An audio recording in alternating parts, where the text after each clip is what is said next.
Hello students, welcome back to my YouTube channel doctor Priyanka Singh maths.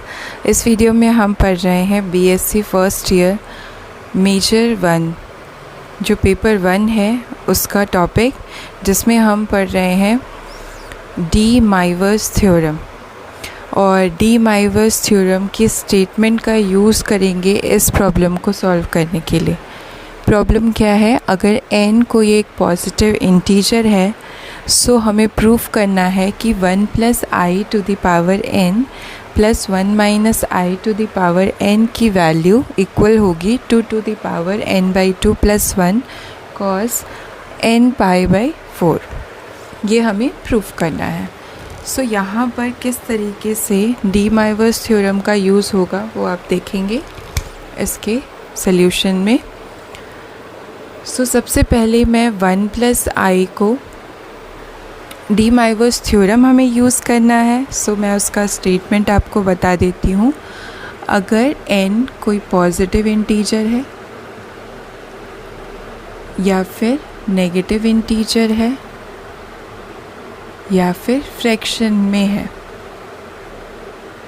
तब D Moivre's theorem कहती है कि cos theta + i sin थीटा whole power n is equals to cos n theta + i sin n theta. ये जो statement है this is called de Moivre's theorem.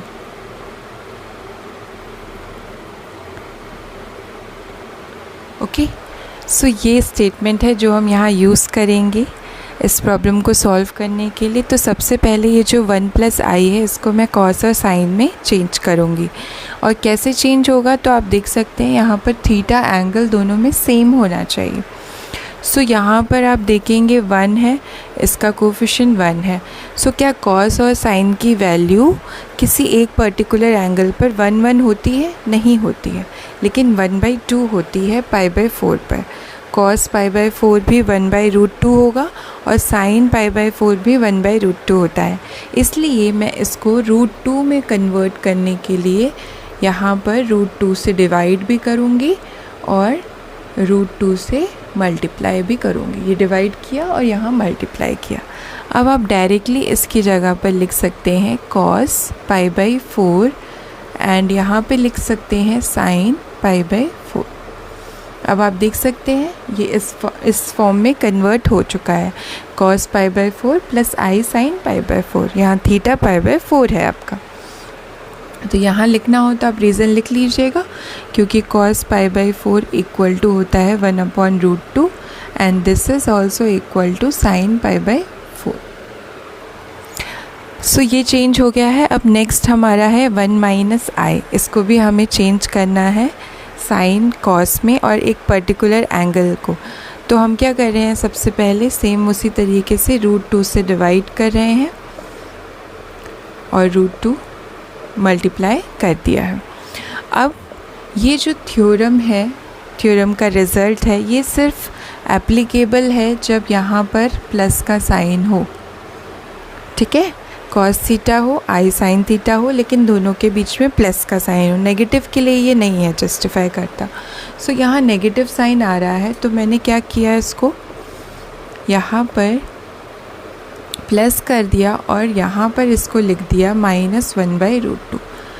अब ये उस फॉर्म में चेंज हो जाएगा। अब हमें क्या चाहिए, cos की वैल्यू बतानी है जिस पे ये cos की वो थीटा वैल्यू बतानी है, थीटा एंगल बताना है जिस पे 1/√2 हो, और उसी थीटा पर साइन का वैल्यू भी -1/√2 हो।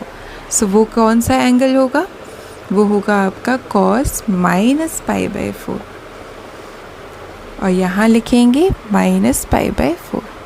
आप जानते ही हैं कि cos -थीटा की वैल्यू cos थीटा के बराबर होती है और sin -थीटा की वैल्यू sin थीटा के बराबर होती है। सो इसलिए मैंने यहाँ अप्लाई कर दिया 1/√2 देखो π/4 लिखा है। आप यहाँ माइनस लगाएंगे या नहीं भी लगाएंगे, वो दोनों बराबर होते हैं। हमारी रिक्वायरमेंट है, हम इन दोनों एंगल को सेम करना चाहते हैं, इसलिए मैंने यहाँ पर -π/4 होने की वजह से यहाँ भी माइनस साइन लगाया। और आप जानते हैं कि कॉस चेंज नहीं होता है, चाहे एंगल थीटा हो चाहे माइनस थीटा हो, उसकी वैल्यू सेम रहती है। सो ये अप्लाई हो गया, और ये -1/√2 था, इसलिए ये हो गया -π/4। अब देख सकते हैं दोनों एंगल सेम है। सो ये हो गया हमारा कन्वर्ट। 1 + i यहाँ से इक्वेशन नंबर 1 दे दीजिए, और 1 - i की वैल्यू हो गई ये। अब ये दोनों वैल्यूज़ हमें लेफ़्ट साइड में रख देनी है। सो हम ले लेते हैं 1 + i to the power n + 1 - i to the power n। 1 + i to the power n की वैल्यू फर्स्ट इक्वेशन से लिख लेंगे, जो कि है cos π/4 + i sin π/4। और यहाँ देख सकते हैं होल पावर n है, सो इसकी होल पावर हो जाएगी n। फिर हम इसकी वैल्यू रख देंगे इक्वेशन नंबर 2 से। सो वो होगा √2 cos -π/4 + i sin -π/4 and whole power n। So इस तरीके से मैंने फर्स्ट और सेकेंड इक्वेशन का यूज़ कर लिया है यहाँ फॉर्म 1 और 2। अब नेक्स्ट स्टेप में हमें इसको सॉल्व करना है डी माइवर्स थ्योरम से ही। सो देखिए किस तरह से अप्लाई करेंगे। सबसे पहले जो ये √2 है, इसको हम ब्रैकेट में मल्टीप्लाई करेंगे तो √2 की पावर n हो जाएगा, और बचेगा क्या आपका cos π/4 + i sin π/4 to the power whole power n। इसी तरीके से यहाँ पर भी √2 की पावर n होगा, और cos -π/4 + i sin -π/4 whole power n। अब मैं डी माइवर्स थ्योरम को अप्लाई करूँगी। इसको लिख सकती हूँ 2 to the power n/2, क्योंकि √2 की वैल्यू क्या होती है 2 to the power 1/2 उससे। अब यहाँ पर डी माइवर्स थ्योरम अप्लाई करेंगे तो क्या होता है, ये जो पावर है वो एंगल के साथ मल्टीप्लाई हो जाती है, तो ये हो जाएगा cos nπ/4 + i sin nπ/4। इस तरीके से यहाँ अप्लाई हो गया। नेक्स्ट हम यहाँ पर भी अप्लाई करेंगे।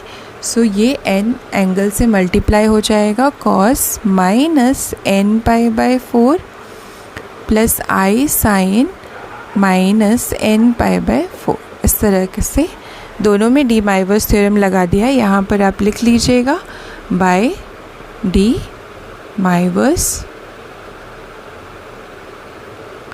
थ्योरम, ये स्टेटमेंट लिख देना आप। ओके, अब नेक्स्ट स्टेप में हम 2 to the power n/2 common निकाल लेंगे, और बचेगा हमारे पास cos nπ/4 + i sin nπ/4, और इसको हम लिख सकते हैं cos -θ की वैल्यू होती है cos थीटा, सो इसको हम प्लस में लिख देंगे cos nπ/4, और sin -θ इक्वल होता है -sin θ के, सो ये माइनस साइन बाहर निकाल के लिख देंगे i sin nπ/4। अब आप देख सकते हैं क्लियर है, ये और ये कैंसिल हो रहे हैं, पॉजिटिव नेगेटिव हैं।